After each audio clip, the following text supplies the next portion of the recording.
There's a peculiar suffering that comes with awareness, a kind of exile that happens not when you leave the world, but when you begin to truly see it.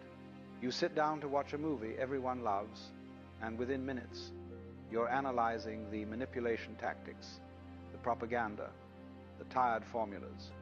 You're at a party, and instead of enjoying the moment, you're observing the social performances, the masks, the desperate need for validation in every conversation. You used to enjoy these things.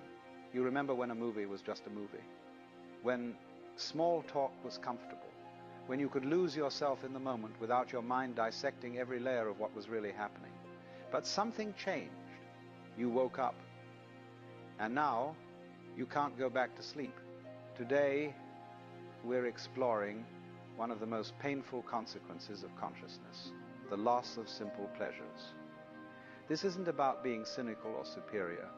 This is about the genuine grief that comes when awareness strips away the capacity for innocent enjoyment.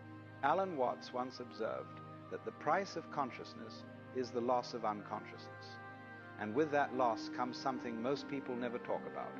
You can't enjoy things the way you used to. Think about a child watching a magic show. Their eyes light up with wonder. They believe in the magic completely. Now think about you watching that same show. You see the sleight of hand. You recognize the misdirection. You appreciate the skill, perhaps, but the magic is gone. This is what happens to conscious people with almost everything in life. You can't watch the news without seeing the agenda behind every story.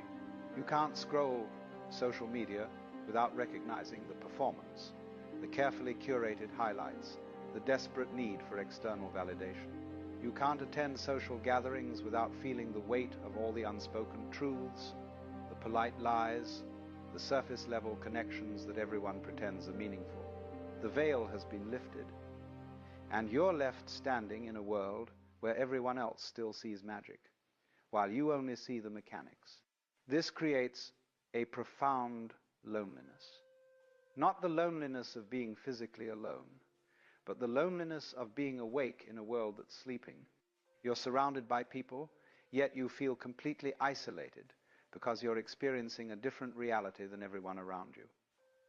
They're immersed in the movie. You're watching both the movie and the audience watching the movie. They're dancing. You're observing the dance and wondering why everyone agreed to pretend this matters. And here's what makes this particularly painful. You can't explain this to people without sounding arrogant or depressed. If you try to share what you see, you become the problem. You're the one ruining the fun. You're too negative, too critical, too intense. So you learn to stay quiet, to nod along, to perform enjoyment while feeling nothing but a hollow awareness of the performance itself. Watts spoke often about the nature of the game we're all playing. He suggested that life is a grand play, and we're all actors who've forgotten we're acting. The tragedy of consciousness is that you remember you're in a play while everyone else remains blissfully immersed in their roles. You see the stage, the props, the scripts, everyone's following, and once you see it, you can't unsee it. Let's be specific about what you've lost. You've lost the ability to watch television without seeing the programming. Every commercial is transparent manipulation. Every show follows predictable formulas designed to keep you passive and consuming. You've lost the ability to participate in casual conversation without hearing the subtext, the insecurities, the ego defending itself in every statement. You've lost the ability to celebrate holidays without recognizing the commercial machinery driving it all. You've lost the ability to feel genuine excitement about achievements that society tells you matter, because you've seen through the arbitrary nature of these measurements.